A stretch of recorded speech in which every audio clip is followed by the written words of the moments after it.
स्वागत है आप सभी का जीरो खोज के ऑफिशियल चैनल पे दोस्तों। तो आप सभी मस्त होंगे और अपने एग्जाम की तैयारी मस्ती में कर रहे होंगे। दोस्तों आप सभी के सामने है स्पीड मैथ का पहला क्वेश्चन, इसको सॉल्व करिए। चलिए दोस्तों, चलिए चलिए चलिए चलिए, कम टाइम में सॉल्व करिए। और कम टाइम, जब आप किसी चीज की स्पीड या प्रैक्टिस होती है तभी आप सॉल्व कर सकते हैं। समझ रहे हैं ना? हुआ या नहीं हुआ? नहीं हुआ? आइए ध्यान दीजिएगा, कम समय में कैसे करना ये सीखना। आइए तो ध्यान दीजिए। तो हमने क्या कहा दोस्तों, 3 से भाग देना। अब 3 से इसमें भाग दीजिएगा, कितना हो जाएगा दोस्तों? तो 10 हो जाएगा। समझ में आया क्या? ये कितने का स्क्वायर रूट है दोस्तों? तो 35 का। अब जोड़ दीजिएगा तो 45 हो जाएंगे। यहाँ x माइनस में है, x माइनस 17 का स्क्वायर। 17 का स्क्वायर कितने का होता है दोस्तों? तो 289। माइनस में था, इस साइड लाइएगा, प्लस में हो जाएगा 289, 4 हो जाएगा, 12 3 हो जाएगा 3, x बराबर 334 हो गया। समझ में आया क्या दोस्तों? अच्छे से समझ में आया, अच्छे से समझ में आया। सेकंड क्वेश्चन को सॉल्व करिए। चलिए, हुआ क्या? नहीं हुआ लग रहा। नहीं हुआ तो कोई बात नहीं, आइए ध्यान दीजिए। हमने क्या कहा दोस्तों?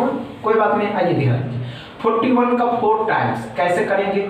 4 हो जाएगा और 16 हो जाएगा, 164। समझ में आया? नहीं समझ में आया? आइए ध्यान दीजिए। हमने क्या कहा दोस्तों? 41 को 4 से गुना करना है, तो 4 हो जाएगा और 4 चौके 16, 164। 75 का स्क्वायर निकालना, ध्यान से देखेंगे। 5 का स्क्वायर 25, 7 को आगे वाले संख्या मतलब 8 से मल्टीप्लाई करना था, कितना हो जाएगा? 56। ये दोनों को इसमें जोड़ देना। 12 का स्क्वायर 144, 144 घटा देना, 1 बचेगा, 8 बचेगा, 4 बचेगा, 5। इसमें 164 को क्या करना है? जोड़ देना। तो 5 हो जाएगा, 4 हो जाएगा, 5 6 हो जाएगा और 5 ही रहेगा। 56 45 x बराबर। क्या समझ में आया? अच्छे से समझ में आ गया दोस्तों? डाउट क्लियर है? तीसरा क्वेश्चन को सॉल्व कर दीजिए। चलिए, हुआ? नहीं हुआ? हुआ या नहीं हुआ? नहीं हुआ? आइए ध्यान दीजिएगा। हमने क्या कहा दोस्तों? ध्यान से देखिएगा। 361 कितने का होता है? स्क्वायर रूट तो 19 का होता है।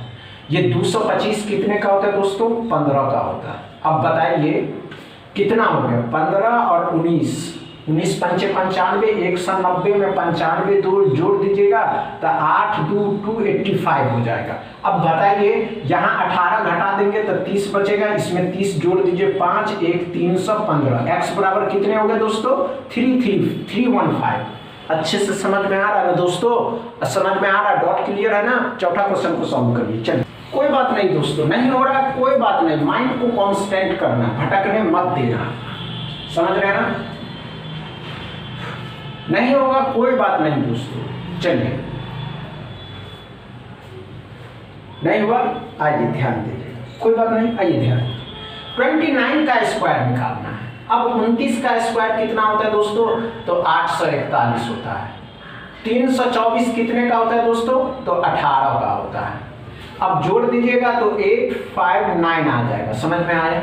यहाँ देखते हैं। 17 का स्क्वायर कितना होता है दोस्तों? तो 289 होता है। 17 का स्क्वायर 8 हो जाएगा, 3 4 हो जाएगा, 10 11 हो जाएगा, 11 से 48। लेकिन ये 20 25 कितने का होता है? तो 45 का होता है दोस्तों। ये कैसे आया ये भी आपको बताएंगे।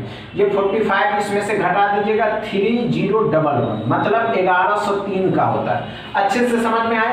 क्वेश्चन में ही सॉल्व करने की आप जब प्रैक्टिस कर लेते हैं या आपका माइंड नंबर के प्रति एक्टिव हो जाता है दोस्तों, तो आप और एग्जाम देने के लिए जब जाएंगे तो पेन एंड पेपर की आवश्यकता नहीं पड़ेगी। समझ में आ गया? 5वां क्वेश्चन को सॉल्व करें। नहीं हुआ? कोई बात नहीं दोस्तों, कोई बात नहीं, कोई बात नहीं, कोई बात। चलिए, आइए ध्यान दें। नहीं हुआ? कोई बात नहीं, आइए ध्यान दें। हमने क्या कहा दोस्तों? 12 है और 13 है। 13 का स्क्वायर करना है तो कितना हो जाएगा दोस्तों? 169 और 12 जोड़ देना, 1 6 7 8 181। अब यहाँ 8 8 64 मतलब 8 8 6 48 480। तो कितना हो जाएगा? 1 6 5 6 हो जाएगा, 661 x बराबर। क्या समझ में आया? अच्छे से समझ में आ गए दोस्तों? अच्छे से समझ में आया हो तो वीडियो को दबा के शेयर करिएगा, लाइक करिएगा, चैनल को सब्सक्राइब कर लीजिएगा। थैंक यू दोस्तों।